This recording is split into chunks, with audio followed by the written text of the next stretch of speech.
Principal sir. Yes sir. हस् सर, हस् सर, हस् सर, हस्। ए कोही छ? किन सर? अघि समातेर ल्याएको गुण्डालाई ल्या त। खोल त। ए यता आइज त। होइन त्यो आइज। मालिस कर। छिटो आइज। हट।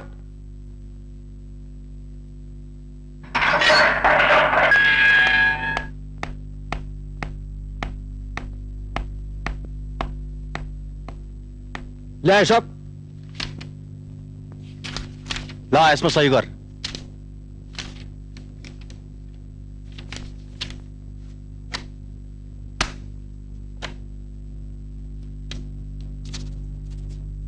तिमी जान सक्छौ। Thank you inspector. यस्तै हो भने यो देशको हालत के हुन्छ? हल्दार साहब, मैले एउटा खतरनाक गुण्डा ल्याएको छु। गुण्डा?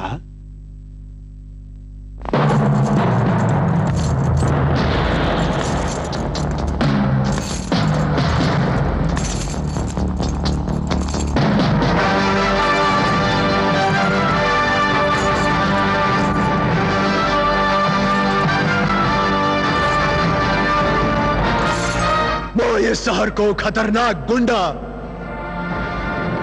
मेरो नामले यो शहर थर थर काप्छ। म तपाईको वही बहादुर छोरा रवि हुँ, रवि।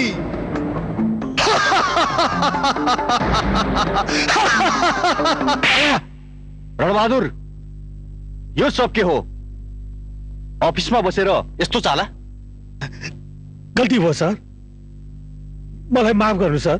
फेरि तिमीले आफ्नो छोरा इन्सपेक्टर बनेको सपना देख्यौ होला, हैन? हो सर। आज मेरो छोरो रवि इन्सपेक्टरको साटो गुण्डा भएर आएको देखेँ सर। बिहान बिहानै देखेको सपना कति साँचो हुने त होइन सर? रातभरि नसुतेकोले यस्तो सपना देख्यौ होला। यो मेरो वर्षौंदेखिको सपना हो सर। तिम्रो सपना अवश्य पूरा हुन्छ। रणबहादुर, यहाँ आऊ त।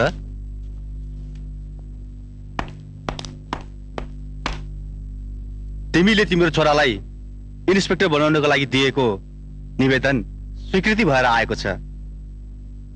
लिऊ यो पत्र।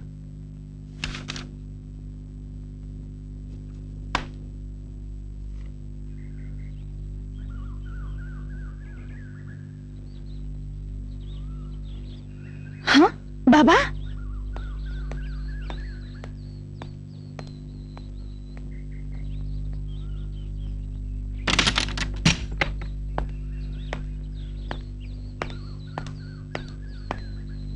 दाई ए दाई छिटो उठ्नुस् न भने।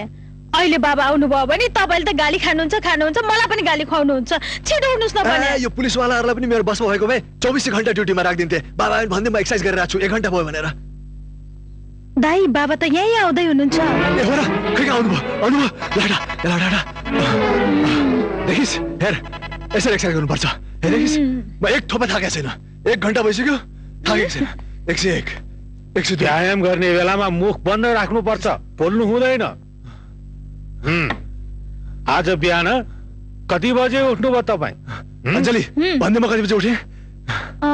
6 बजे। कहाँ 6 बजे? 4 बजेबाट एक्सरसाइज गरिरहेको छु म। के रे, झुटो बोल्छस्? ल के गरेको यो? तपाईको इन्सपेक्टर छोरो रातभरि पढेर 3 बजे मात्रै सुतेको। एकछिन पनि नसुतेर के गरोस् त? मेसिन त होइन नि 24 घण्टा चलिरहने। फेरि इन्सपेक्टर बनाउनु छ भने यो कानुन किन पढाइराको? यो गुण्डा बदमाशहरुको संगत गर्नु भन्दा त वकिल बनेकै कति राम्रो। पुलिस इन्सपेक्टर हुनलाई कानुन जान्नु अति जरुरी छ। तिमी हेर्दै जानु, मेरो छोरो पुलिस फोर्समा अरु भन्दा बेग्लै हुनेछ। नम्बर 1। किन नहुनु? हाम्रो छोरो नै लाखौंमा एक छ। तपाई त बल्ल तल्ल हौलदार हुनु। हाम्रो छोरो त एकैचोटी इन्सपेक्टर हुन्छ। त्यसैले त मेरो छोरोलाई पुलिस फोर्सकै नायक बनाउने इच्छा लिएर हिँडेको छु।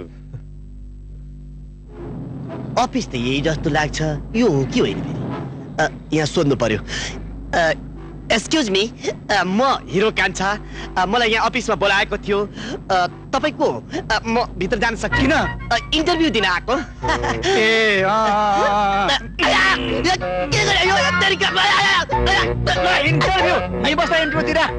इन्टरभ्यू के गरे यो कमसेकम बिकम पास गरेको सर्टिफिकेटको इज्जत त राख्नु पर्छ यस्तो बिए पास गरेको धेरै आयो यो देशमा हेर्दै चोरस छ के मान्छे दिँदो रहेछ के तालको मान्छे रहेछ यो देशमा त बिकम पास गरेको कुनै महत्त्वै रहन्छ है ए हिरो किन यसरी बाटोमा के पनि होइन यो फुटपाथमा सुत्ने प्र्याक्टिस गरेको किन किन भन्ने अब देशको हालत यस्तै हो के ठेगान गोली गएर फुटपाथमै सुत्नु पर्ने स्थिति आउने हो कि त्यही भएर अहिलेदेखि एक्सपिरियन्स बटुल्न लागेको उठ कहिले कतिखेर फुटपाथमा सुत्नु पर्ने हिँड बसेदेऊ पैसा मात्रै सबै थोक होइन जगत आफ्नो परिवारलाई पनि समय दिनुपर्छ बच्चाको भविष्य उसको आमा बाबुको हातमा हुन्छ त्यसैले बच्चालाई बेला बखतमा आफूले पनि गाइड गर्नुपर्छ नत्र बच्चा गलत बाटोमा लाग्न सक्छ मलाई विश्वास छ काका मेरो छोरो कहिले गलत बाटोमा लाग्ने छैन करोडपति बाउको एक्लो छोरो विश्व कल्याणलाई के चीजको कमी छ र गलत काम गरोस् उसले चाहेको हरेक चीज पैसाले किन्न सक्छ तपाईं हेर्दै जानुस् काका मेरो छोरो यो समाजमा नायक बन्ने छ नायक सबैको आदर्श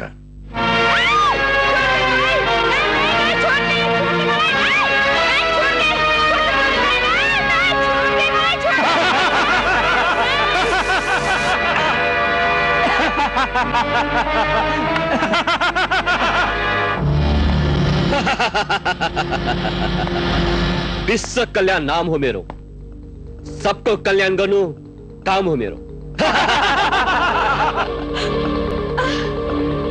आज तिम्रो पनि कल्याण भो भोज गर लेट्स गो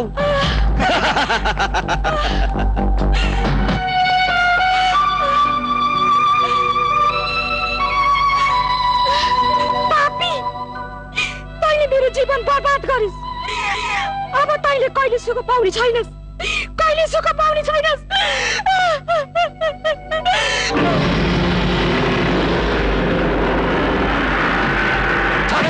साले